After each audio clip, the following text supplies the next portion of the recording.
Hi, it's Carl with PolyByDesign here at the April session of Journey to Empowerment in Daly City with Neo Veavea.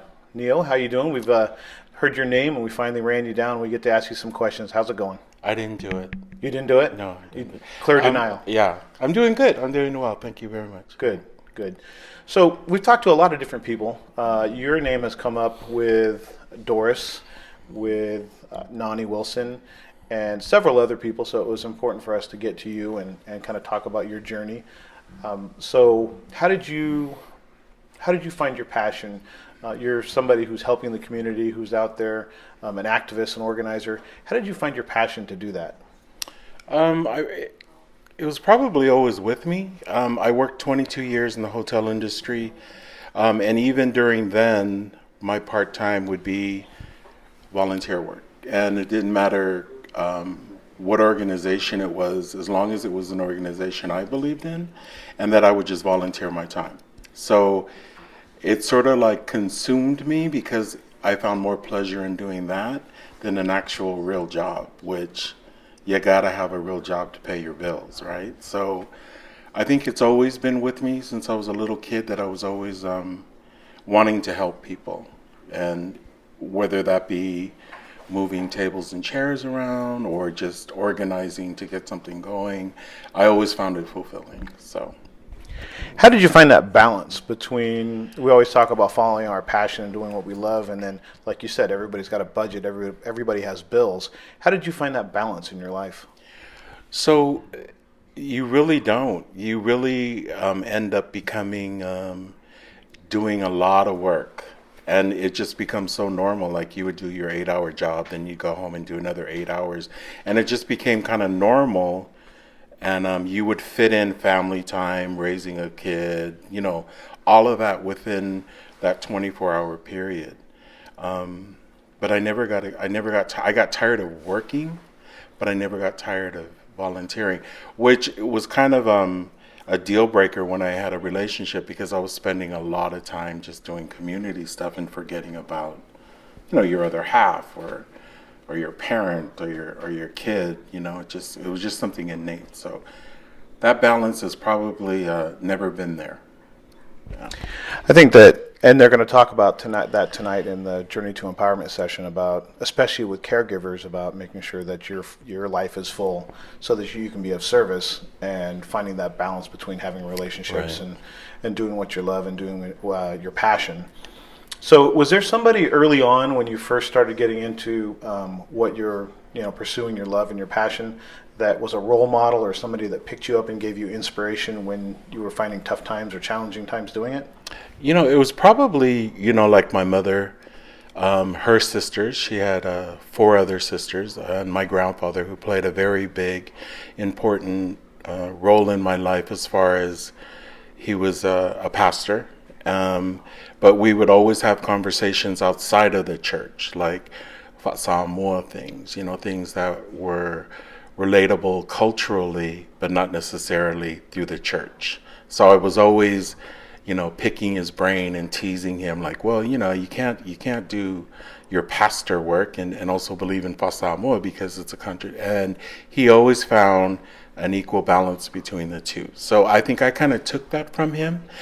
And then, of course, my mom being a single mother raising, 2 kids back in the 60s when it was unheard of for a Samoan woman, she showed me a lot of strength, like just, what a mother would do to take care of their children. You always hear these things, but I was a witness to seeing her work 8-hour shifts and, come home and take care of 2 kids. And this is all in the projects. So in the 60s, a Samoan woman, single, working in the projects was totally unheard of, and she played a very big, important part in what my life would be like. And, one thing that I always heard my grandfather say was loko alofa, like always care about people, always love, no matter what. They always taught me, even if they talk bad about you, there's got to be some good in them. So I kind of took that with me, and I kind of carry that with me, and hopefully it still resonates when I do my work. A lot of caregivers or people that work in the community and organize end up maybe working in a different community or a different area, a different neighborhood than where they grew up in or where they started. You've managed to stay really true to where you came from and the community and the neighborhoods that you work with. How did you, was that a focus of yours, or just something that ended up being that way? So, so my mom had, two biological children, and we both went different ways. She pursued her career in law enforcement. She went to college, graduated, where I myself always saw myself in the community. It didn't matter. I think the pizza's here, but it didn't matter, when I was just always focused, but it wasn't necessarily the Samoan community, because at that time, my Samoan wasn't that good. So I was always afraid of being out there in case somebody approached me speaking Samoan and I'd be like, da da da da da. So my passion has always been in the community, and people always ask me, well, how come you never left it? And I guess it's for the same reason. Once my mother got on her feet, she never really moved away from the project. She kind of moved around it, because her sister was there. A lot of Samoan families were there. So we just moved around the community. We never really left the hood, and whereas my sister, like I said, she pursued her career in law enforcement, and she was able to travel and able to do all those kind of things. So we both had two of the different worlds, and I love the way I turned out. Yeah. A lot of people love the way you turned out. Oh, You're influencing a lot of people. Thanks. You've got a lot of programs, you got a lot of irons in the fire, you've got a lot of projects that you're promoting and you're pushing at this point. What are some of, maybe a couple of the ones that you feel are of the highest priority for you right now? So probably Utopia, which is something that we started back. A lot of people say we were actually established in 1998. That's official. But actually, we all kind of met, some of the young men and women, we met in 1982. So we did our first Pride March in 1982, 83. And there is film, we saw a film that I guess the LGBT Historical Society was just filming these parades back in the day, and happened to capture us as being really one of the few people of color that marched in that parade in that year. And the sad thing about it is, half of those people that I marched with are no longer with us. So that has become my passion, because I still carry the voice of those individuals who are no longer here. And, for me to be turning, the big 60, it's like my fellow brothers and sisters who didn't make it this far, I'm still going to continue to do that work. And it's really kind of important. And other than that, I work for the Samoan Community Development Center, and I've created some programs to where we do Hot Siva, which is almost like Zumba or Hot Hula, but it's geared towards our seniors. The seniors really enjoy it. We have a lot of fun doing Samoan dances, and it happens 3 times a week. And it's really kind of important, because a lot of our senior people don't move, don't get around.